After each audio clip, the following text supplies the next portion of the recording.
gentlemen, this is another episode of Questlove Supreme. I am your host, Questlove. Questlove's taking over. Wow, our guest today I was about to say our guest today has incorporated many of the terms that we say on this show, including her sophomore album as a title. Anyway, this is going to be a very interesting show.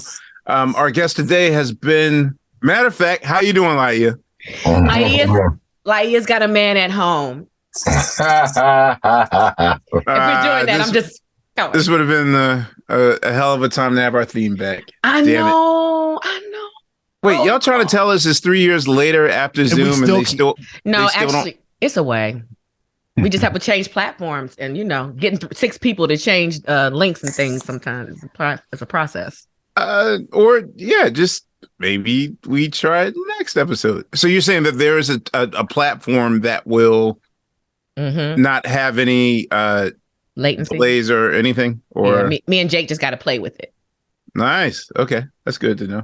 All right, so you got a man. Good to know. Anything else? He's so good to me. Okay. Any other? No. You just got 2 songs. All right. I got more. That's the same song. See, honey. Okay, wait. I know this is the same song. Anyway, Steve, how are you, bro? I got no man. All right. Well, there's always tomorrow, bro. Unpaid Bill. Man, I'm good. Good to see you, bro. I have to congratulate you on your work on Broadway. I saw Anne Juliet. I highly recommend it. Hey, stellar work as always. This is a good time to say we're going to be in New York at the end of the month. So hold those tickets, Bill. Hold those seats. Yeah, let's do that. We should figure out a date when everybody can go, and we should do that. Good idea. Yes. Great. Field trip for the crew. Fontegolo, what's up, bro? I'm good, man. I'm chilling. Excuse me. Sexy lights down there, I see. Yeah, hey, Chanté Moore said, man, I had to make the ambiance right. I know, right? Even, I'm pull out the candlelight. I got more. Come on, where we go? Here you go. All right, pressure. Anyway, actually. So I will say that our illustrious guest today, for at least for the last 3 decades, has been blessing us with her angelic voice. I would assume 4-octave range. The ability to break glass, if you will, high up there. I wish I had that gift. Starting with her debut album on MCA, Precious, of course, featuring the classic "Love's Taking Over." I love that. Wow, they sing that all the time. Not to mention album after album, "Love Supreme." Moment Is Mine, Exposed, and a slew of others. She's also literally worked, I'll say, with every producer. Like her collaboration list is almost wow. I hope we get a lot of stories out of this, from George Duke to BB Winans to Jam and Lewis to Keith Crouch to Kipper Jones to Tricky Stewart, Brian Loren, Rodney Jerkins, Jermaine Dupri, Robin Thicke, Tim and Bob, Philly's own James. I'm gonna call him Poisoner because he hates when I add the letter N to his name. Junius Burfine, Daryl Simmons, Tim and Bob, Carvin and Ivan, Fred Hammond, Raphael Sadiq, Kwame, Brian, Michael Cox, of course. Even worked with Boyz II Men, El DeBarge, the Isley Brothers. Won a grip of awards and plaques, and she's giving us the honor today to recap her career and her story and her journey on our platform, the award-winning Questlove Supreme. Ladies and gentlemen, please welcome to our show, Chanté Moore. How are you? I'm doing great. You named people I forgot I worked with. That's how long that and crazy that list was. The only thing I will say about that is I'm going to start with, I've only won 1 award, and I got it December of this past year for Christmas. It was supposed to be in 1997, but my husband, Steven, found the Waiting to Exhale soundtrack of the year award for the American Music Awards. It was the entire album, but he gave it to me for Christmas. So it's the only award I have. You're trying to tell me for 25 years, this award's been MIA? Yes. No one ever gave it to me. No one ever said anything about it. No one ever called me and said, hey, congratulations, you won, or get up on stage and do a beat. Nothing ever.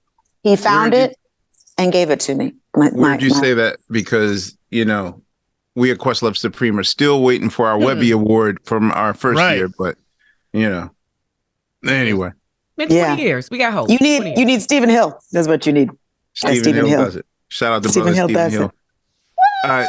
Stephen just reminded me that when his episode was done, that was a very dark day in which the 45th president was just getting ushered into office, and it was a very dark day. And now here we are. You're here on the day that same person got indicted and arrested. So that's very special. Very special moment. Full circle moment. Full circle. You are. Yeah, that's crazy. So we have some good questions to ask you. My very first question to you is, well, what the hell is going on between the sheets of my home? Playing. Speaking of porn. That was good. I'll ask you what. Well, first of all, where were you born? I want to know about your childhood. Where is the city in which I was born in San Francisco, California. I have lived in California my whole life. San Francisco first, San Diego next, Sacramento, and then Los Angeles for the last 32 years or so. I'm only 8 years old, so you do the calculation. I have not heard you use the term hella yet, so I don't know if I believe that. It's the truth. Really? I am a California girl, and I color my roots because I will not accept my age yet. Even though my children are all bigger than me, and my son will be 20 on the 10th of April, and my daughter will be 27 on the 27th. I was just about to say, don't tell me me how old your daughter is, because that will mess me up. But I was 8 when I had her, so there you go. Right. I see. Okay. Yeah. See. 30 years in the business. I was 8. Yes, I was 8. I mean, you look so funny. You look amazing. Thank you. You know what? I feel good, and I'm really happy to not feel the age that it keeps telling me. I'm going to just keep holding on to what I feel. What do you do to keep staying that way? I'm just curious. What you do to maintain that? Well, Rock said that money was the best lotion. What is truly the best lotion? Joy and peace. Love. Yeah. And fighting for that when you feel like you're tanking, no matter what. Because if you're not at peace, all that stuff just makes you frown and I don't care what kind of Botox you got, you still be just angry looking. I just feel like the joy of life and loving my children and loving love and loving life and loving music still, and being able to still do that for a living is a hugest blessing I've ever. The fact that I'm on here. I mean, I know you guys are saying like, give me my flowers, but I read on Questlove's podcast. I'm tripping that I'm still, I was going to say here in America, here in the industry, and I get to do what I love to do for a living. It is mind blowing. It's still passionate about it. That's awesome. Oh my! Okay. I still get nervous about it. It's still, I feel like calm myself and go, it's okay. Everything's good. I'm good. I'm all right. For some of your fans though, we feel like this is where you belong, and you should always feel like that. Like it should be a, comfortable place. Like I said, one of the best voices of our time. Yes. Yeah. I'm still trying to just absorb that and accept it without going, but it's like, okay. Good. A reluctant receiver. Mm-hmm. Yeah. Now I'm not in that position. Great. Thank you. Can you tell me what your first musical memory was? You know what? I don't remember the song, but I remember the time zone. What I did every day at home was dance and sing to music. I wasn't allowed to listen to anything other than gospel music until I was like 12 or 13 when my brother turned 18. Right. Then you started sneaking and listening. No, my brother turned 18 and my parents let him listen to music that wasn't gospel in the garage. So I heard Prince for the first time. I heard Minnie Riperton for the first time, and everything else like that had already come before, from the Four Tops to the everybody to the Supremes, everyone, Stevie Wonder. I never heard any of these people before my brother turned 18. No. Wait, were you in a Seventh-day Adventist household? No, I was a Christian, but my dad's a preacher, evangelist, and my mother was she passed on when I was 1993. I think it was 1992 or 3. She passed on. So no, we weren't allowed to listen to anything in the house, but I didn't know what I was missing because I was listening to Tremaine Hawkins and Walter Hawkins and Andre Crouch. And the first lady I ever heard to do the high notes was a lady named Reba Rambo. So I don't know if you ever heard of the Rambos. Most people have not. Mm-mm. Before I heard, Rambos? They're an old white gospel music singing family. And she sang these notes that I didn't know anybody else did. I only did the high notes because I couldn't sing it full voice like Tremaine Hawkins. So I was just like, well, I can't do it here. So I'll just jump right up to the high one instead. So that's how it happened. I thought something was wrong with my voice rather than it being a thing that I should be proud of. Okay. Wow. So I was dancing around singing. Usually when our guests come on the show, in every strict Christian household, there is at least kind of an exception for Stevie Wonder. So you're saying that even Stevie Wonder was too secular to... Anything that wasn't talking about Jesus was not allowed in my house at all. I didn't wear pants till I was 7. Wow. Okay. I was in dresses. So don't skin your knees, but go out in that little dress and go play. But don't skin your knees. Just go play. Were they Baptists or... They were Church of God in Christ, and then we were non-denominational. And then I ended up growing up and being apostolic, which is pretty much just as strict with like the makeup thing, but then they kind of evolved.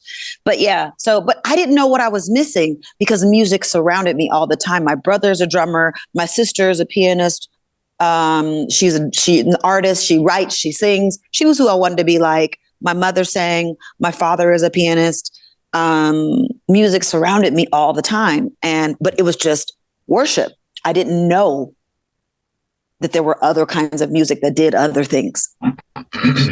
You mentioned the illustrious Hawkins family. Yeah. Of course, they're from the Bay Area. Have you ever gotten to see them like in person performing in church in their element? I was at Love Alive 3 or 4, whichever one was Don't Wait Till the Battle Is Over, Shout Now. I was there. What? Oh, yeah. I mean, I lived in San Francisco. That was up in Oakland. That was right. Describe it. I just remember the songs and being like the sound of screaming and worship. It's such a beautiful, like a ringing in your ear. I don't know. I'm a worshiper at heart. That's what I love. Like even in my songs, like we talk about It's All Right, but It's All Right has turned into this thing between me and God. That's about him and me, that like before the sun rises, I love you more than anybody else loves you. So what I love is that my foundation is that ring, that sound, that feeling of God's presence in me, surrounding me. So that's what I know as home. That's home for me. In receiving secular music in a trickle down way and whatnot. Yeah, right. Sneaking and listen to it or whatever. You mentioned Minnie Riperton. Can I assume that's why you chose Inside My Love for New York Undercover? They actually chose it for me. Oh, okay. Everyone wants me to sing Minnie all the time because they love Minnie and they love the high notes. So that is why they chose that song, but I was happy to do it. What's funny is the only time I remember hearing a song that I felt like I was sneaking was dun dun dun dun dun dun dun dun Cruising? Cruising by Smokey Robinson? Smokey Robinson. I was on because I used to go to sleep listening to, in LA, it's KBRT. It was just symphony. And it was I'm such an energetic person that my mother found this trigger that if you listen to the symphony music, it will help you lay down, like help you just calm yourself. So I would listen to that. But, sometimes I would just scoot over just a little bit. And that song came on. That was the very first song I ever felt like, okay, who is this baby tonight? Let's cruise. What'd you say? Oh, you felt it. You're gonna fly away. I got I didn't understand what that meant. I was like, I'm not sure why I want to fly away and going your way. I don't know why, but I want to cruise. That was the first time I had ever felt like the feeling through a music that wasn't about worship. It was about that emotional, sexual kind of thing. And I was like, oh, but I listened to the whole song before I turned it off. I didn't turn it off. What was the first album that you remember freely purchasing without having to look, 360 degrees around to see who's in the earshot? That you could at least turn the volume up. Purchasing or hearing? Purchasing. Good Lord. I didn't have to purchase it, but it was Prince. It was the For You album. It was my brother's. So I didn't have to buy it. And just hearing the acapella For You. Oh, the beginning. I was like, it overwhelmed me. Like it brought me to tears. I remember crying because his voice was so beautiful. The whole entire album, it went from all of it. It was a journey that I had never been on before. It was something I had not experienced because he wasn't singing about Jesus, but I felt him in the inside of my heart. And it was so angelic. That is absolutely correct. And then the second was Minnie Riperton, when it was the album when she passed away and it was just her face. Minnie. You meant, yeah. When Here We Go was the song. And she had already gone. So I remember crying about that too, because she had already left the earth. And I was like, no, this voice is gone. I didn't know how to handle that. To this day, I don't like listening to Here We Go that much because I remember when WDS announced her death and they played it like that was the first death. Like my mom had to explain it to me, and I was like 8 years old or whatever, so I still didn't understand the concept of why she felt sad and all that stuff. But to this day, even though it's it's not a sad song, but I guess especially with like people, Bryson and Roberta singing in the backgrounds, like it felt very like ominous and spooky somewhat. Yeah. So you mentioned siblings. Are your siblings musically inclined as well, or? Yes, I was the least talented in my family. Who? You? Me. I was the one that they hushed. My sister sang in the choir and led songs. My dad literally had a group called the Larry Moore Singers. His name is Larry Moore. My mother was the leader of that group. My brother was the drummer of that group. They did not allow me to sing. Until in any of it. Never. They never did. Were you not good? I guess not. But only you know. You know what? I don't know. I didn't record anything until I was 19, 20 when I got signed to Warner Brothers Records. Actually, Benny Medina signed me to Warner Brothers and then dropped me before my record came out. Somehow we knew that was coming, but he did. It's okay because it was the best demo ever for MCA Records. Right. So that's how I got signed to MCA Records, was my album from Warner Brothers. But when did you get the approval from your family that you could sing? Not till I was like 16. This lady asked me to be Dorothy in The Wiz. Cool. And I thought she mistook me for my sister. We're 3 years apart, but we looked alike to people. So they were always like, Latan, no, Chanté, no, wait, which one is which? Because I'm taller than my sister. She's 3 years older than me, but she's only 4'11". So they were like, oh, she asked me, this lady, Miss Brown, asked me to be Dorothy in The Wiz. And I was like, you mean my sister Latan? And she was like, no, I know who I'm asking. I was like, me? So I was never shy. I was always the goofball. I was always the comedic relief, always the one who was just willing to do like whatever to make my family happy. So whenever I'd sit around, I was always making faces or singing something goofy, but it was always them who sang and them who told me. My mom gave me a tape recorder for my birthday, one of them, and said, go in there in your room and sing into that. And so you can hear how bad you sound. But I never took it as a negative. They didn't say it like, oh God, but it was just go over there. And I didn't care. I don't know why, but I think that's part of the preparation for being in this industry is having a tough skin on the outside, but still staying tender on the inside. Because are you competitive though? Absolutely. I mean, not competitive, but like I'll show them. Are you driven? I am. I was in beauty pageants, as a young woman as well. From 13 on, I did from like 13 to 17. I did beauty pageants. Actually, the first beauty pageant I did, Kiki Shepard's mother and Von Shepard and Von Gretchen Shepard were my teachers of all the like little things of making sure you did this and this is where that fork is and and you walk this way. So I modeled before I sang. I'm sorry, that just fucked me up real quick. That's why Kiki could that is who she is and who she taught me to be. When I modeled from the Bay Area? It was in San Diego is where I met Kiki. Yeah. Okay. So I did The Wiz, and when I was singing in one of the rehearsals, back to the original question, I was singing home and practicing it with the guy on the keyboard as I was practicing. And my mom and my sister looked at me and they were like, when did you learn how to sing? And I was like, I know how to sing. I can do it. It was home. Awesome. Wow. So I was 16 when that happened. So how did you go from there, from, that moment of kind of getting that validation from your family? How do you go from there to recording and making a demo for Warner Brothers?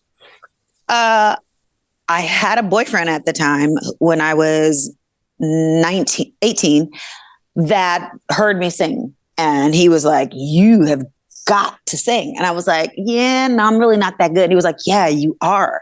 You were like the next Whitney Houston. And I was like, no. Because to me, she has a different kind of voice than I have. So that's why when people say I can sing, oh, you're one of the best singers of, my brain goes to the absolute best to me in my mind. And I don't measure up to that. But what I've learned with this older age thing, that I've got to be me. And that's it. That's all I have to be is me. And I don't have to have the range of Patti LaBelle and Shaka Khan. I don't have to have that. Because Sade is Sade in Sade's lane. And she's the best Sade there will ever be. Mm-hmm. And she doesn't even dance. She just does these moves that we go, oh yes, when she does move. And it's perfect because she knows who she is. And that is what I'm learning to appreciate about myself, is just be who I am. I see other people sing and I'm like, don't. I literally have to shut my ears and my eyes and just embrace my tone, and that I don't have to do a lot of runs to give you my heart through my music. Because that's what I want to do, is encourage people and give you my heart through my music, so that women and men, everybody knows they're not alone. Because my heart has been broken. My heart has been left alone. I've been sad. I've been happy. I've been all of these things. And the only thing that separates me from you is this body. I'm just like you. I'm the girl next door that you don't think is home, but I'm so home every night until I met Steven. And so that's where I thrive, is just being okay with me. Yeah. When, go ahead. Oh, I was going to ask with the Warner Brothers thing, you talk about your transition to MCA Records. I want to ask you particularly about Louil Silas Jr. He was just someone that we had people on the show that have kind of talked about him, but I just wanted to just talk about him. Like, what was he like? What his influence? How was he as a businessman? Because he was just really just a giant in the game at that time. He was so excited about me, and he made me more excited about me than I was. Mm. The thing about Louil is that he was like a bulldog. And to me, the thing that was his ruin is because he was very jerkly, very, very, very jerkly. And so he would like bark at everybody, not at me, but at everybody else. Like he was like, rah, rah, like he just had such, he had such a, it's that edgy thing. Like he didn't know how to bring people in with that sugar and honey instead of the anger. Nuance. Yeah, it was just not. They call that trauma. The kids, they call that trauma. It really was, to me, his Achilles heel, because if he learned how to deal with people better, people at his office and the people who were in charge of the future of Louil, because he had done so much in the industry and he was such a good guy. But in the end, when it was time for him to reap the benefits of being such a genius musically, because he had been so unkind to people, I think, or just chopping heads off a little too quickly, or just barking too loudly, I think people didn't reciprocate enough. And he died a very, very sad person because of that. When did he pass? 2001. Was it 2001? Yeah. It was too soon. Was it like cardiac arrest or? He had diabetes, I believe it was. Okay. And he wasn't taking good care of himself. And, I had to always be like, okay, listen, and tell him to do better at taking care of himself. But he made my heart hurt because all the people he put on, you would think like when his MCA days were over that they would have put him on like big time. Mm-hmm. But I think he kind of didn't keep the relationships like he could have or should have. Right. But you talked about your voice, but I want to know, well, one, how did you finally master your whistle tone? And what is the process? Even now, like if you're performing on stage, is it a daredevil jump every time? Like, is it okay? Do I have the voice? Am I going to make it? Is it going to hit the? Because if you do it, you have to hit the target spot on. I think Melba talked about that. Are there moments where like you got to work your way up to it, or get some tea? I always have hot water and honey before I sing. Always, not tea. Tea is a diuretic and make you have to go to the bathroom. And I don't want to be interrupted during that hour and a half of time. And tea can also be drying to my throat. So I have hot water and honey with me all of the time. It is always a must. And you would think it'd be easy for every promoter and person to give the hot water and honey. I only ask for two things: hot water and honey. That's it. That's all I ask for. I'm not asking for flowers and a carpet and sun that goes this way and the scent of the gardenias, even though I love gardenias. I don't ask for any of it. It's hot water and honey. And one time I asked for a pot of hot water and honey. Literally, I have a picture of a mama's grandma's pot, like a pot that you stir up. Come on, baby. You make grits in. Somebody gave me a pot of, I was like, really? Damn, okay, interns. Y'all are ghetto. But there was a time where I had a bruised vocal cord when I was singing, and I think I was just tired and emotionally tired. It was one of the marriages of the people I married, and then it was other lifetimes. And so, but now I don't wonder if the high girl's going to be there. She's usually there 98% of the time. Mm-hmm.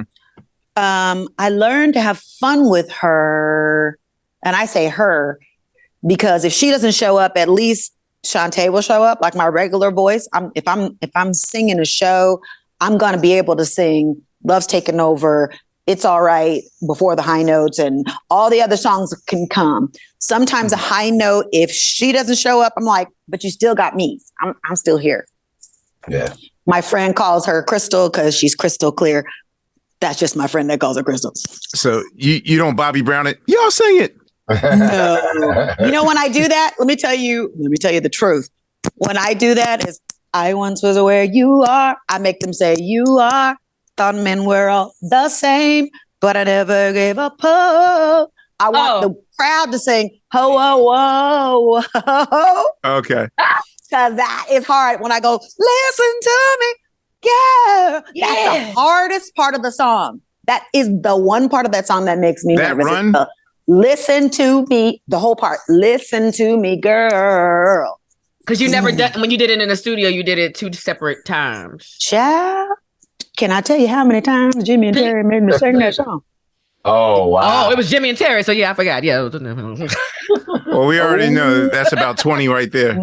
No, it was days. It was months of days. Wait, what? Just for Chanté's Got a Man, just for that one song? Just for that part. It was a month, probably about a month, that they were like, Jimmy, he was so kind, but so matter of fact about it. He was like, all right, so we've done a lot today. You go rest and we'll see you. Let me see, 5, 6, 7, 2, 4, in a week. Rest and we'll see you in a week because we don't have it yet. I was like, wow. And you still sure you don't have it? And it's no. Yeah. Why not just cut it? You can't just cut it and do 2 separate. You have to put the proof in the pudding. You gotta warm up your voice. You gotta make it, give them what they need to, if they're gonna chop something up, they have to have some meat to chop it up. I thankfully they didn't just go, oh, never mind, we'll just do listen to me, girl. You know, they were like, no, you got to, and he was like, listen, act like Mariah Carey is in the audience. This is the American Music Awards, and you're out there. Mariah's there. Janet is there. He was like naming folks. I was like, you're making me more nervous. No, sometimes people rise to the occasion if they see that. And I was crying. I will say that probably that's a sign. That's a really great sign of a producer that cares about you. Because they do. I could, in my mind, I think I just said, I would have told her, look, I'll go back to one of those takes and try to make it work, or, usher you in, usher you out. But the fact that they're willing to go back to it. Jimmy and Terry. They are the best of the best. Besides George Duke, truly, there are a couple people I could name underneath them, but George Duke and them for me was when I learned how to record a song, how I learned how to tap into who I am behind the microphone in a booth, imagining what you're going to do live before it came live. Talk about working with George, because I'm a fan of George Duke, but probably the era of him that I really like is like a lot of the avant-garde stuff he did with Frank Zappa.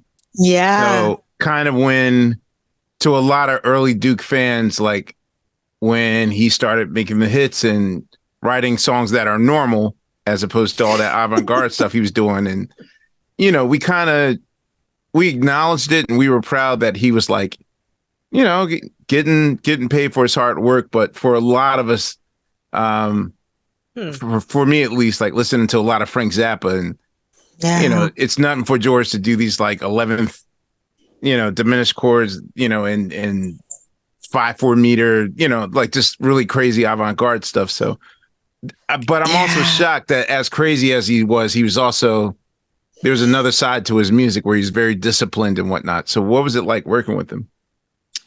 I am so happy that he was the first producer professionally that I was in the studio with. He had a way of making me feel comfortable with myself. I remember in particular, Rochelle Farrell, he was producing her first record at the same time. And he made the mistake of playing Rochelle Farrell's record for me. Ooh. I was like, And you got to hear all the tricks. oh my God. No, I just heard all the feeling sentimental tonight. I was like, oh God.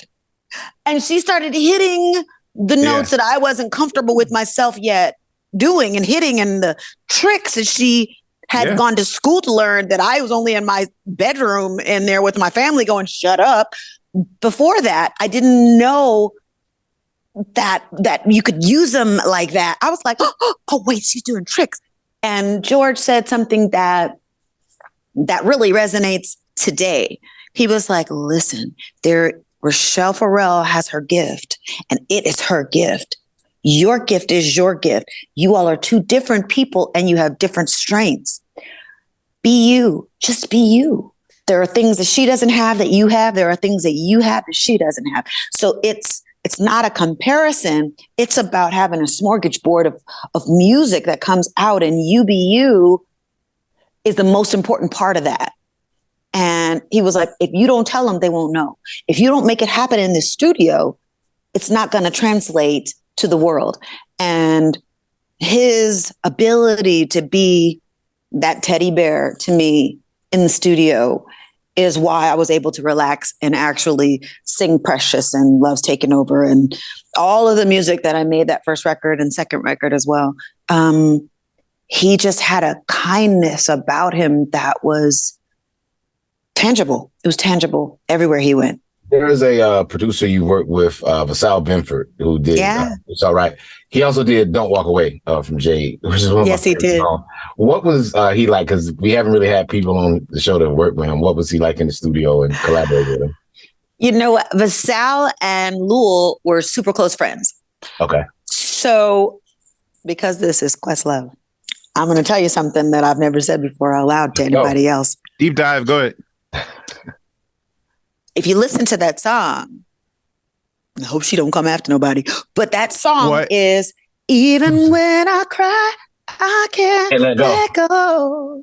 If you hear that song, that's what it sounds like. Are you talking about It's All Right? It's All Right. Okay, gotcha. If you listen to it musically, very, very close to, because Louil said, I want to Can't Let Go for Chante. At that time, I wasn't big on listening to the radio and doing all that because I was so busy being in my little world and my little narrow world of creating music. So I'm glad I didn't know Mariah like that yet. But she was rising. I knew Vision of Love because that hit everybody. And we all fell down with like, oh my God, who is this woman? But I didn't know Can't Let Go that well. So when the music came on, I didn't try to redo a Mariah Carey song, which is really good. But I wrote a song from my soul. But that's what that musically came from. And Vasal is funny and creative, and Louil and him both were just goofballs. And I think that's really part of why I like Louil and I like Vasal as well. And I like Steven as well, because we are just goofballs. I really am okay with the goofy side of myself. And anybody who knows me longer than like 10 minutes knows I'm a goofball. So, yes. So that was what we created. Since you told that story, then I might as well attach. Can you please, for our listeners out there that don't know, the Rodney Jerkins "If I Gave Love" story with JLo okay. So I did a song with Rodney Jerkins called "If I Gave Love." If I gave love. So we did the song, loved it. Rodney did warn me, don't mess around. Put this song out first. Well, considering I'm an artist, I am not in charge of what song comes first at that point. Right. Yeah. I don't decide that. When they heard Chanté's Got a Man, they're like, oh, Chanté's Got a Man, got to come first. We're coming back with a song that is unlike you, up-tempo, different kind of feeling. We'll come with that. That's the 1-2 punch. Before I got to the 2, JLo had come out with What's that first song? If you had my love, and I gave same you song. Same song. This happens to Hey you man, I hear they play a little dirty over there at Sony's, but you know. Did it happen to you multiple times though, Chante? No, just that one time. Just that one good time is all it takes. Just that one good time. Oh, because I remember Special too. So I never knew if Special was the same thing. Special is different than Precious. Special was Raphael Sadiq. So there wasn't anything he didn't give that song away. But what's interesting and beautiful about the song If I Gave Love was it hurt my heart. That was the first thing. That wasn't special and interesting, but it hurt my heart when it came out. And I was like, you just would have told me. And that's one of the only regrets. I have like 2 or 3 that I feel in the industry that I've like mistakes, like things that I feel like, dang, I wish I would have been more bold or fought for it or whatever. I kind of was like, when she came out, she had such a machine behind her, being JLo, with Benny and just all of the machine she had behind her. Yeah, and I felt like I couldn't compete with that. So I backed up I wish I would have just been like, rah, like it took myself on there and just been like, you know what? Either way, it's going to be publicity for my song because it's really the same song. And Puff Daddy came in the studio and told Rodney that he wanted that song. And Rodney said, that's Chanté's song. And he said, no, I want that song. So Rodney's good at recreating songs of himself. Like if you listen to some of his own songs, he's recreated himself quite a few times. This could have been a Usher versus what's old boy? Get Low. Goody.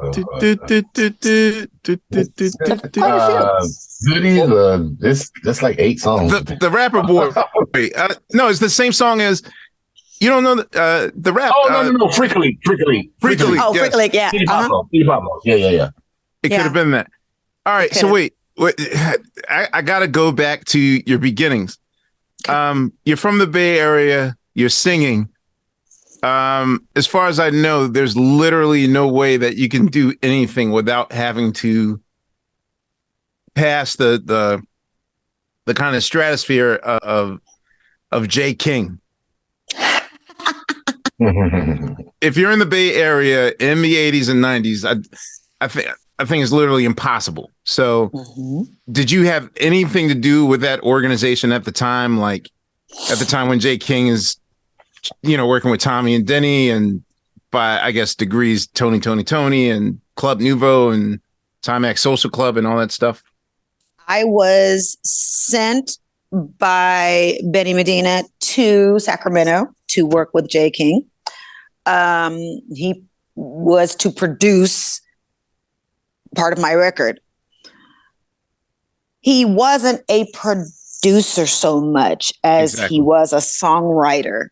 But in that time period is when I met Brian Morgan.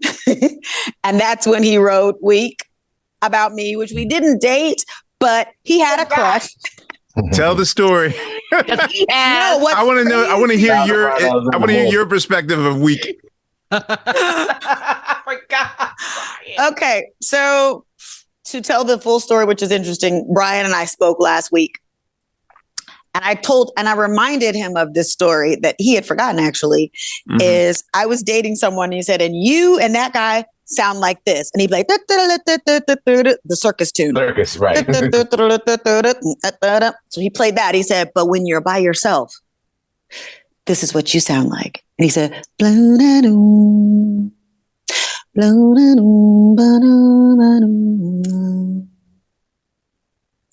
that's how it happened. He said, that's what you feel like without him. That's some smooth shit. That is some name to that. Like, okay. Yeah, and I was like, how was the song presented? How was it presented to you? Was it like his voice on a demo or, hey, I wrote something for you? Or like, explain. He wrote the song and sang all the parts because he has a beautiful voice. He was in a group called Cachet de Voix. It was he and a girl named Rochella. And they were supposed to come out as a duet. And actually, J. King dropped them. Soon I got dropped from Warner Brothers, but they were dropped first. But it was really like catalyst to press for more. But anyway, so Brian can sing great, which is why he's on their album. But he played the song, and I remembered that moment because it was like, that's what I feel like. I can be a whole nother person other than the circus that I'm going through right now. I was like, my life does feel like a circus. You're right. But the calmness of those chords and then hearing him sing. But he had a song called Wrong. Just like 5 and 5 don't make 9. You're wrong. That was a song. You have to get Brian Morgan to play that for you because that's funny. But just like 5 and 5 don't make 9, he had a song called Wrong. But yeah, he had great music. But those times, those are times to learn from. Those are times to draw, and you figure out. That's when the wheat is sifted and the fine stuff comes out from underneath. I feel like those times happened to make me who I am right now. Okay. So it wasn't like weirdness, like, wait, this song's about me or any of those things? Like, no, I mean, I knew he liked me because guys flirt and they act like, you know how fine you are, girl. And they do stuff like that. But he wasn't like, girl, you want me. Come on, girl. It wasn't like that. It was more of a... But he didn't know. It wasn't the first time somebody wrote a song or the last time somebody wrote a song. Well, I don't know. I don't know if it was the last time or not. I'm not really sure. But what I know is that the song was beautiful. And I didn't feel a creepiness about him. But okay, so what I'm asking is, all right, it's 92, and now every 7 songs on R&B radio is playing this intro. At any point, are you like, the song's about me, right? No, you know why I didn't? Because we didn't have a relationship. Like, we weren't dating. It wasn't like, that's my boo. Hey, it'd be different if he was. But still, even more so, you're a muse. Like, even more so, he don't even know. You know I didn't even. It's the inspiration. You might be right. I didn't take it like that until recently, when people are like, "Oh my God, you inspired that song," and I honestly, and that's what this whole time of my life is, I think, about is me embracing myself. I don't know if I can explain it right, but it is about me becoming or understanding my value as an entertainer. It's taken 30 years to get there for me, to really feel like I am somebody. You're worthy. You can say it. What's your Not sign? even worthy. I'm Aquarius. That's Aquarius. right. That's us. That's what we do. Is that it? January 20th. February 17th. January 20th. Oh my gosh. Well, him too. You think that's it? I don't know. I just thought it was because I was the youngest and that I just didn't. Aquarius. I felt lost. I think in the last 5 years, all of us are coming to a place where we're truly seeing ourselves now. And you're no exception. Like, it's bananas. That's my first love's boy birthday. I love that. It's Michael Jordan too. It's your first love, Michael Jordan? Not Michael Jordan. no, because he don't love me. He could love anyway. Anyway, I just wanted to ask. It's funny we're talking about all your singing, but people don't really talk about your songwriting, ma'am. And I'm interested about that, and interested to when it was. Was it instant that you were writing your songs? Was it gradual? Like, my journal started when I was 12. My mom, brother, and sister gave me a diary for my birthday when I turned 13. And I just began writing. Those writings began to be poetry. That poetry became music eventually. And I've written, I think I've had maybe 8, 9 singles, maybe 10 singles. I've written probably 8 of those 10 singles. Right. I wrote It's All Right, Love's Taken Over, and Old School Love, and I've co-written. So yeah, I mean, nobody could write Chante's Got a Man, but Chante. Well, with Jimmy and Terry, you can, because they're really good at pulling and helping to navigate and to cultivate who you are as an artist. I think that's what makes them so good at production, because just like the Janet Jackson story, how she didn't know she was writing songs, but she was just talking about herself and saying, you know, my dad is, you know, he's controlling, and my mother, you know, does that. But and then they go, okay, so control, what? Right. You know, and you lose your mind because they're listening to everything. And I just saw Jimmy literally night before last and was complimenting how kind he is, and how people were saying, oh, they told him that he wasn't going to be able to get this Michael Jackson clearance. And he said, and then I met Michael, and Michael was like, I heard about your kindness. Jimmy Jam was saying Michael Jackson heard about his kindness. And then he was like, yes, you can have the sample to that song because of his kindness. And it really is something that if you meet, well, you all know Jimmy, he's amazing. And he makes you almost forget that he's freaking Jimmy Jam. And you're like, Jimmy, you're like, no, you're talking Jimmy Jam. I lose my mind and I turn into a fan every time I'm around them. And they actually co-wrote the song I wrote. I walked down the aisle to Stephen, my husband. I co-wrote that song with Jimmy Jam and Terry Lewis. And it was a secret. It was the only time I've ever lied to my husband. I told him I was with a friend, one of my girlfriends, and I wasn't. And I was like, you all can't tell him I'm with you tonight. Because they were like, Terry was like, just tell him you're just in the studio. I was like, there's no reason I'd be in the studio before our wedding unless I'm writing the wedding song. So he didn't know. He appreciated that. What was his reaction to it? He thought it was an old song that he had forgotten. Oh, wow. He didn't know because Jimmy made sure he put the refrains in that sounded Force MDs, Janet, SOS Band, you know, he put all that in there. So it sounded familiar, but it wasn't an old song. It was a new one. So it's coming out soon. I am literally the squeaky wheel that keeps going and squeak, squeak, squeak, squeak. We need to get the song out like immediately. So it's a beautiful song. At what point did he realize like, oh, wait a minute, it's a bespoke song. Like this is custom made for honestly, sadly, after the wedding. I wanted to play that song again to slow dance with him on one of our first songs. He had a first song to dance to, and I was supposed to pick the second song for us to dance to. And he's going to hate that I'm saying this out loud.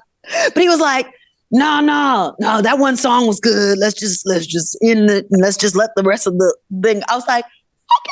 So I was a little bit hurt because I didn't know that he didn't get it, that it was a fresh new song written for him. Right. He just knew it was a Chanté song and I was singing it. And he was like, I was so busy looking at you that I wasn't listening. Oh, damn. As much. No, he's a nice comeback, Steve. He tried to flip it. Yeah. No, right? no, that was before. But did y'all slow dance to it in the living room finally? And he listened. And y'all was alone. Oh, girl, listen. You don't even want. I can't even say it. Okay, that's fine. I got it. I got an imagination. He's a wonderful person. He really is that. He is all of that. Wait, why did you say that like Miss Piggy from Muppet Babies? I needed to enunciate all of it. Imagination. Chante, I had a question about the particular song you did. It's all right. I'm sorry. Satisfy You, the duet with Damian Hall. My only wishes. Yeah. Yes. The original version, Brian Loren version, it has Michael Jack. He's singing the backs on it. Oh, I didn't know that. Yeah. There's a version. The original version is Brian singing lead and Mike is doing the hook. Do you remember anything about that session or recording that? That's crazy. No, it sounds familiar now that you say that, but I don't remember that happening. But I understand why it didn't happen that way, that they would have Michael on it. So I get that part. But I do remember there being a big push on Damian and that song. And I didn't, can I say that I didn't get why the song was so special? Really? I didn't get it. I love it. I think it's a pretty song, but I didn't understand it to be that. Yeah, so I didn't get it. So there you go. Oh man, well you sound great. I love Well, it. thank you. I love singing background. It's one of my very, very favorite things. It's what I love to do. And I tell people all the time, you need background, call me. Come Like on. when I was going to quit the business, I was like, I could sing for Janet and Come on, Katie Chante. Lang Favorite background Jan- session. anybody. Favorite background session. Come on. Get it. my own. Shoot. All of them. Every single song. I love harmonizing with myself. I love Yourself. Okay. blending and there's a first tone and then there's a second one that makes it ring true, that it's exact. And then there's a softer tone I use, and then I figure out what frequency is missing. So I do the third tone, and then the fourth one is the bass. And it's all the same note, but it's just an approach to the note, whether it be my only wishes, and then my only wishes, my only wishes. You know what I mean? And so then, a softer tone, and so you stack whatever like, it is that it does this, because that's what background should do, is support. They should all connect like weaving, like together. Never do this, but I'm like, y'all, Chanté, y'all should do something together. I don't know why I see that in my head, in my mind. It's like something. I don't know. No, you know, I love you. I love your background. They always sound like really lush and warm and full. And like, straight up. Thank you. Well, let's do that. Let's not let that pass. Hey, I got you. Okay, so you talked about your influences as far as like singers you grew up idolizing, but are there any contemporaries that you really respect their game as far as like their, because it's weird. I think vocalists listen to music, like as a musician, I listen for other elements, and I would probably say that I'm, committing the ultimate sin, that it's almost like the vocalist is the, for me, the condiment on the burger. Like I'm so busy listening to all the musical elements. Yeah. But I know that singers, there's some songwriters that just listen to the words and whatnot and how things are phrased, and then singers listen to tone. So who of your contemporaries do you respect? There's like people came out in my time or people who are out now? Well, your time, and if you listen, I hate, for me, that's like an on the spot question. Like, what rappers do you like right now? And you're like, oh God, okay, so, whatever. But can you see that? Like, I wrote stuff down. Yes, you got because I am over 35, and I know people ask me this question. Lie, you're 34. Okay, and a half. But what I love, the first person that came to mind was Shaka. Because the first time I heard her, I was at my church picnic and I was walking through somebody else's camp, and here comes a train coming to Hollywood. I'm into Hollywood. I was like, what? Who? And I literally sat down on somebody else's blanket, which you're not allowed to do really. But I was like, if I leave this camp, I'm never going to hear the rest of this song.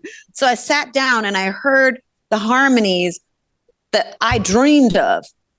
So Shaka was the first influence from the outside world that I was like, oh my God, wait, I have to know who that person is. And eventually I figured out who that is.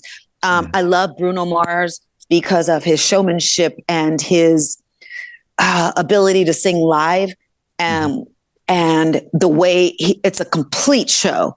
I love him and Anderson .Paak, the way they have combined forces and brought different worlds together inside of his show, and how they've honored each other's talent with one another's talent. Mariah Carey, I don't know. I mean, I get why people compare us, but I love Mariah. I love the way her head voice, and that's the thing. I've never had vocal training, but I want vocal training, and I'm saying it out loud. Stevie Mackey. That I want vocal training, because there's a part of my voice that I absolutely want to train to be able to reach, like just that Mariah Carey thing. There's a song she has called it's the one I dance to. I'll figure it out in one moment. It'll come back. But there's a song she sings, and there's a lot of ranges she sings in her full, it's called Head Voice, that she has that I want to master. Sometimes is that her breathy voice? No, breathy. As is of easy. lately, she's been singing like Yes, no, and it's that's a the new one- voice that I'm not used to. So No, it's the one when she says,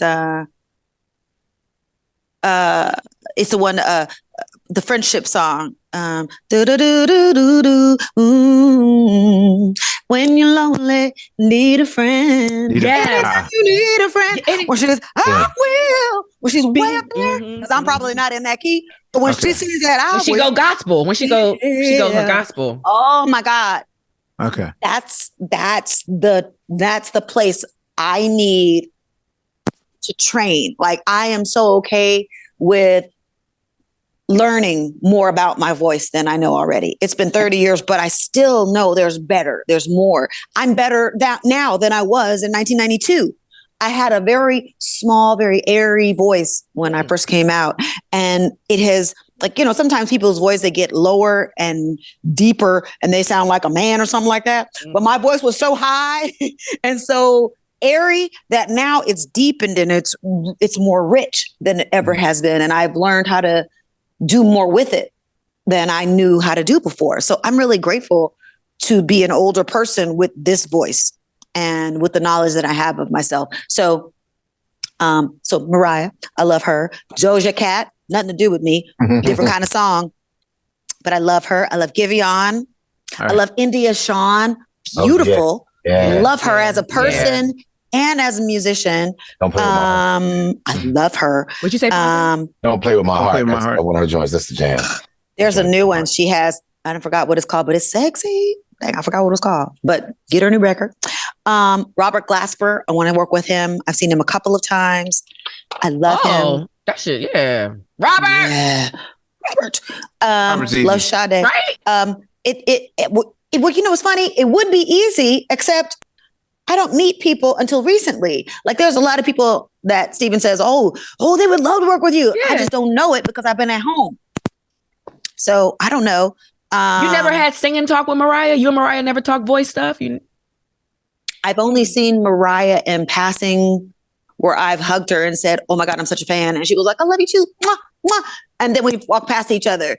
But we've not been in a place where we're like sitting and, hey, you know, it's never happened. We should make that happen. I love her. Like I truly love her. here. Like people talk about her, they'll be like saying and I'm like, No, she's cool as hell. She's cool. She is amazing. Like she's never been unkind. Every time I've seen her, she has been lovely and her voice is to me beautiful. Like always been beautiful. Wait a minute. So you mentioned Steve Mackey, I believe. Steve Mackey, yes. So is he the new Seth Riggs? Like, is he now the go-to trainer guy? Well, if you know the story as well, I don't think I've ever said this out loud to people. Okay, so I'm saying it out loud. I went to Seth Riggs before my record came out, and he literally turned me down. Wow. Nice. He said, no, you'll never. And he actually said, you'll never do the Mariah Carey notes. And I was like, oh, Wow. All right. he was like, go to someone else. So I'm sure you can get training. Wait, is there a history of people just saying like no to so me? matter of fact to you, and you're just like, okay, whatever. I am, to me, one of the words other than love, because I am a lover at heart. I am resilient. If I was a cusser, I would say resilient as F, but I'm not a really cuss. So I don't say that. Dang. But I am extremely resilient. I may fall on my face and skin all this up like bloody, but I'm getting back up. That's just part of my nature, is to just like go, really? Let's see if that's true and do it. Ooh. It's just the way I am. Wow. Okay. Yeah, because I was about to say, like, I've had some pretty harsh no's. I have to figure out the whole Warner Brothers situation and how that fell apart. Well, I turned the record in and Benny was like, you are more interesting than your record is. But isn't he also like, I think it's his job to make sure that you choose the right material, and I don't think he had the time or inclination to do that. What else was going on at the same time? Prince, Sign of the Times. Okay. Karen White. Okay. Yeah. I'll Be Sure. Okay. So yeah, and I wasn't quite there, and I'm okay with that. And I think maybe that's from my history as in the Moore family. I'm not sure, but I can handle no. I can't handle never, but I can handle no. Not right now. Because it's been person than I am. 30 years. No, but it's been it's miraculous and wonderful at the same time. And I've given up a couple of times and then gone, okay, so seriously, what are you going to do instead of singing? I'm sorry, Chante. What is it? What were you going to do? What were you going to do? I was going to go to some Beverly Hills hotel or something and get a every night gig or something. It was just going to be singing. Oh, you was always going to be a singer from the jump. There was nothing or else. Voiceovers. I thought before I was going to be a model, but I only grew to 5'4", so that was over. Guess who I saw today? I cannot remember what project that was for, and literally like one of my favorite Nancy Wilson songs. But like, I would have never thought Chanté Moore. What's crazy? I was on Warner Brothers when I first heard that song, and I thought to myself when I was 19. 20 when I first heard that song in Warner Brothers, as a matter of fact, I thought one day I'm going to sing that song. And then when More is More came along and they were asking for me to do more of a jazz album, I went to George Duke and asked him if he would produce it. And Nancy herself heard the song and actually gave me the head nod on it. And wow.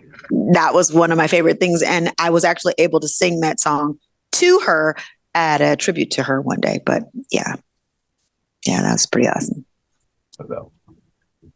Yeah, I wanted to ask about Candlelight and You with Keith Washington. Come on now. Y'all together when y'all did that, or was that, We were together as we sang it. Lainey Stewart and Tony Haynes and I wrote that song. And Kissing You had already come out, and Louil loved Keith Washington, and he thought we'd be the new Tammy Terrell and Marvin Gaye. And we all did. Huh? We asked him to sing it, and thankfully he came and did. And it just fit. He has a very masculine voice, and I have a very girly kind of sound, and it just made sense. And yeah, it was in Chicago with Lainey Stewart and Tony Haynes. Yeah. What's up? Were there two Keith Washington songs or just one? I Love You was the second one we did that's what I thought. On another record. But Shanice Wilson wrote that song with somebody. But yeah, that was the other song we did. Of all the producers you worked with, who would you say is your top 5 in terms of like nurturing, really caring about the product? First in mind, of course, is George Duke. Second, only because of timing, because I didn't meet Jimmy and Terry until my third album. It was the Eddie Murphy third Cop. Beverly Hills Cop. Beverly Hills Cop 3. Yeah, that's it. Yeah. I was like, wait, it was the third one. That was when I first met them, and we did Mood together. So I didn't really know all of who they were. And as I met them and as I heard more songs, I love that part of it, is that it's an unfolding as I met the producers. I started going, oh my God, that was you? That was Asselbad? That was you? Oh my God, that was Janet? Oh my God. Like some stuff I didn't know. And it was like a waterfall deluge of information happening so quickly. But they're the top 2. I'm trying to think of who pushed me like crazy. I love Simon Law, who did Love's Taken Over with me. And we did songs on the second album. Actually Ronnie Jackson, who produced all of the songs on this independent album I did called Rise of the Phoenix. He's one of my favorite producer writers. I think each writer and producer has their own unique lane. And I think that's part of being a chameleon as an artist, is to be able to conform and do your best in all circumstances. It's like people who are like, well, I don't sing in the rain, or I don't sing when the sun's out, or I don't sing when it's a cloudy day, and I don't sing when I'm like, I sing different all the places. Let's just sing everywhere. And that's what I think it's about, to be a person who lasts through time, is being able to morph and be able to continue to grow, adjust, grow. Daggone it, you haven't arrived. You haven't arrived yet. I say that to singers who still give me the whole air conditioned thing, but no, okay, let me say I'll believe it when I hear it. No. That shit is real, dog. Like that. I know. No, if you turn on the air conditioner, if I start a show and I feel the air conditioning after I started sweating, 5 minutes. Your throat's going to close? 5 minutes. It's the Freon. Wow. It's the Freon in the air. It isn't if you want me to finish the show, turn off the air. I want to sing for hours. I'll sing as long as you want me to. Ready as hell. If you ask me to sing for 30 minutes, I'll sing 45 if you want me to. I'll sing an hour if you want me to. But if that air comes on, you got about 3 minutes before she's gone and I can't help it. Damn. Okay. It's the Freon. Hey, I think... I don't know how people sing under fans, period. I don't understand it. But go ahead. I'm sorry. Besides saying, Luke, I am your father. No, anyway. Luke, I am your father. Oh, man, these are the most jokes, the worst jokes I've ever told on any given episode. I want to ask that. Are you, so reportedly you're an uncredited guest on Jay-Z's Girls, Girls, Girls remix. Is that true or not? The one with Michael Jackson on it? Am I? Somebody need to pay me. I don't know. Am I? I don't even know. She probably sang some shit in a session. You don't know where it landed. Don't even know. You know what? Maybe so. It could be. Somebody ask Steven. Oh, God. He might know better than I. Right. You know what's funny is that if I am, I'm happy to be. Right. Yeah. Gotcha. P.S. The song I was talking about, Special, you're right. You had it first, but then Sarah Divine did it next. And it was dope. Oh, I ain't even know. I know. Go Sarah Divine. Yeah. It ain't no Chanté. Well, Raphael Sadiq wrote it anyway, so, you know. Okay. He did it. It wasn't me. It was him. Okay. So I got to ask this question. Go ahead and ask. Go ahead. So when you're getting the treatment for the Contagious video. Okay, yeah. Yes, let's go. Did you even realize, like, I'm almost certain there was a point in your life where you were only referred to by a certain generation as just like, oh, that's Mr. Biggs's wife. And, you know, and I'm certain for a generation that the Isley Brothers were the two guys that sang Contagious and nothing else. Yep. Yeah. Yes, that's funny. Yeah. So at its height, like, what was the, you know, just, and plus there was a period in the late 90s in which, like, these gazillion-dollar videos were getting made left and right, these epic budgets and whatnot. Yeah. What was that entire process like? Like, who's selling you on the concept and everything? Well, first thing is, when you talked about being in the same place at the same time singing, right? R. Kelly, Ron Isley, and I were never in the same place singing anything. That's first thing. Okay. R. Kelly is a musical genius. He's a lot of other things, but he is a musical genius. And so he called and was like, listen, so I want you to sing Frank. He piecemealed it. He was like, I'm going to go, and then you go, no. He goes, but you give me some drama. No. So I'm singing it, but I'm doing it in a studio by myself here in LA. He's in Chicago. I don't know where Ron Isley was. And then when I got the treatment for the video, so what had happened was, are you in the video? Yes, she is. Very much so. Okay. Yeah. I am in the bed in the video. That's right. Yes. That's right. Okay. I am in the bed in the video. Okay. What's interesting about that is that Robert Robert was very specific about that we had to be caught in the act. So he was like, we need to practice the kissing part. I was like, no, we don't need to practice the kissing. We don't need to practice it.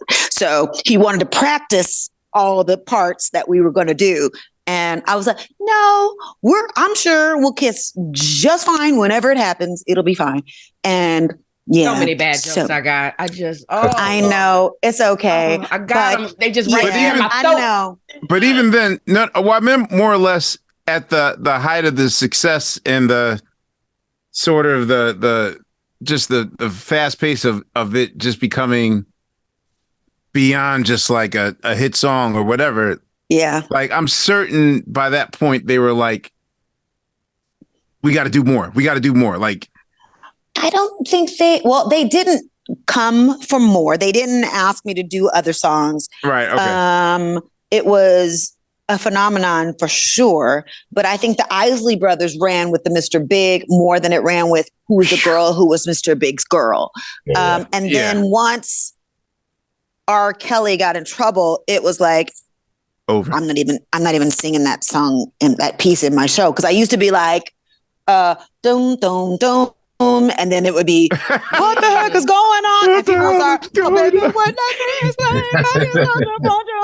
and so it was really fun to bring that into my show because it was so different. They were like, oh my God. People forget really get that was me because it didn't necessarily say Chanté Moore on it. It was just like, oh, Mr. Big and R. Kelly. Wait, you have to read the small print to see that it was me. So I see. Wait, before we wrap up, Steve just hit me and said you got to ask her about the tell the story the Soul Train Awards performance this year. Yeah, wow. You got a lot of love. People was happy to see you. It's a catalyst. It's been the catalyst for so much after that it has blown my mind. I beforehand, Steven is really, he's a great supporter. He's good at, that's what he does for a living is put people on, whether it be you being the host of a show or on the show or the music or the person singing or the lighting guy, whatever it is, he is that guy. But I don't think he had anything to do with that show. People are like, it's good you married him because he put you on that show. What? Steven loves me for me. So, but that show happened and I'll have to give props to Jesse Collins and Dion I forgot her last name right now. Oh, she would kill me. Soon to be Dion Collins. Am I allowed to say that? That I believe it is common knowledge. Yeah. They put it on Instagram. Yeah. Yes, they did. Okay. Harmon. Dion Harmon. So they asked me to do the song to do the show, and I was like, oh, that's so cool. Who am I tributing? And they were like, you. Oh, you poor little Gerald Levert. No. I thought I was gonna be singing somebody else's song. I'm like, doing Tamia? Who are you doing? And I wasn't saying that to Joe. I'm like, I'm so humble. I just had no idea. And so they were like, you. And I was like, holy macaroni. So I'm still the girl who gets nervous before the shows. I'm still the person who has butterflies until I land on stage and then I let them go on the audience. So I wanted to give a show performance that showed all the different sides of who I am. And it was wonderful to be able to dance a little bit, sit and be calm a little bit, and then sing Chanté's God a Man a little bit. And it was scary, but Adam Blackstone, oh my God, the band is amazing. Every band he puts together is amazing, though. He is such a great musician that I just sometimes some stuff happens and I think it's a good thing that I'm naive to some stuff because it makes, even though I'm nervous, it makes me less nervous when I find out afterward. I'm like, oh shoot, they were watching. Oh my God. Like it becomes something else. But what I will say about that show that very few people know is that between It's All Right and Chanté's Got a Man, the first time I sang it, because I sang it twice. Okay. I was supposed to be helped down the stairs, and I was being helped down the stairs as I stepped down the stairs. And that last stair, the guy was supposed to hold my hand and keep my hand until I got on level ground. The gentleman let go of my hand. Either he let go of my hand or I was like, I'm good. Either way, on that last step, my heel got caught on the last stair and I literally fell to my knees. And I was like, it felt like 30 seconds between hitting my knees and me understanding that really, did that just happen? Because this happens to other people. I've never fallen on stage before. Does anybody, there's TV cameras everywhere. There's an audience of thousands of people. This is going to be on YouTube. Literally, my brain was like going, and I was like, get up. I ain't even hear about that. Up. There are people who were there who couldn't see it because of the way the audience you played it up? set. I didn't even think about it. I was just like, get up and finish. Because I'm a live entertainer. Right. I've done very little TV in the last 20 years. Maybe the first 10 years was a lot of stuff. But in the last 20 years, I haven't been on TV a lot. And it's cool. Most of my life, I've been performing live. People go, oh, you still sing? I'm like, listen, how do I think you think I'm paying the bills? Mama's singing. So anyway, I get up. I sing Chanté's Got a Man because Dion knows me. Girlfriend came over. She was like, okay, so baby, do you want to, she's rubbing my back. Baby, do you want to just sing from the start or just want to go back from which part? Just tell me the part you want. So she's rubbing my back. And I'm like, whatever you want. If you want to sing it again, we can sing it again or we can keep it just like that because I'm good. Because I'm happy to be here. I am just happy to be here. You sound like an Aquarius guy. Yeah. I am I so mean it. Dion's like mom. I love Dion. She's the best. We actually have to get both of them, both Jesse Collins and I would love, that would be dope. Oh my God, Lord knows that would be great. they run everything. Like they run the world. Girl, they hired me for run Grammys the 50. doggone world. Okay. They're amazing. No, they're awesome. So I got up and I re-sang It's All Right and did Chanté's Got a Man, which is why they have that particular walking down the stairs. That's why I'm looking at the dude on each step. If you see me go down watching the dude, because I'm like, you ain't dropping my booty again. That's why I'm stepping on the steps like I'm stepping on the steps. And that's why I didn't look over at Steven. That's why I went like that. Because I was like, I'm not even looking at you because I was so self-conscious at that point. But I knew, get to the end. Get to the end. Keep singing. That's the whole point, is to be resilient. And I think that's what God was trying to tell me in the moment, is that no matter how many times you fall down, it doesn't matter. It's that you get back up again. And that's the story of my life, is that I may be down, but I'm never counted out. I never count myself out. I am 56 years old and this is 30 years in this business. Whoa. And Shit. I am blessed and honored to be right where I am on an uptick. The fact that I'm here on your show, the fact that there are things that are coming that I can't even tell you about yet, that I am so beyond blessed and so beyond thrilled to still be here and to feel like I'm prepared for my future and not like going, oh my God, well, I hope I can do it. I'm like sure about it, even though it makes me nervous. I got bats in my stomach rather than butterflies. Because it's a whole nother level of wait, what? Of like nervousness. Like people go, I was like, wait a minute. no, for real. People get butterflies. I've even got bats in there. They're like, I'm afraid before every show. I don't say afraid. I'm nervous before every show. As soon as I step on the stage and I see each face, you talk about award winning. And I say it all the time and I mean it with all my soul. Every time I step on the stage, each face, each person in every seat that paid to see this girl sing, this one, they're my Grammys, they're my American Music Awards, they are my honors, they are my whatever you want to call it. I have a million Grammys. If those people that come back and say, hey, you are the reason why I didn't kill myself.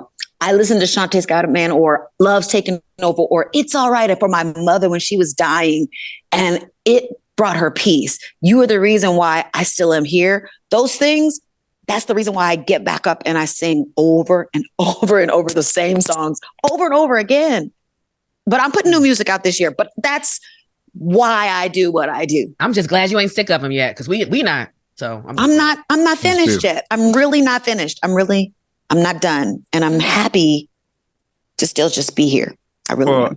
I gotta tell you, and also I'm so happy for your union to one of my favorite music nerds of all time. Yes. It couldn't have happened to a better person. I regret. I know there was a period in which I was sort of on the short list to DJ. To DJ the wedding, and I couldn't do it at the time because I had a few jobs going. So it's good. Okay, I think D Nice did just fine. I think he did just fine. Nah, we missed your presence there. Both of us respect and love you very much, and we're very happy that you are who you are, where you are, doing what you do. Both of us respect and love you very much for just that. Beautiful. Well, we're big fans of you on the show, and we thank you for coming on and talking to us. Slapping you with these flowers. Thank you. I appreciate you. Steve, that clap was on mute. You might want to take it off mute and do it again. No, I do like a silent clap because it's on Zoom, so it's like I don't want to cut the audio. All right. Well, on behalf of Silent Steve and Unpaid Bill, Vontegalo, and Lightyear, thank you very much, Chanté Moore, for coming on the show. Thank you, and thank you guys for listening to Questlove Supreme. And we will see you next week on the next go round. All right, y'all. See you.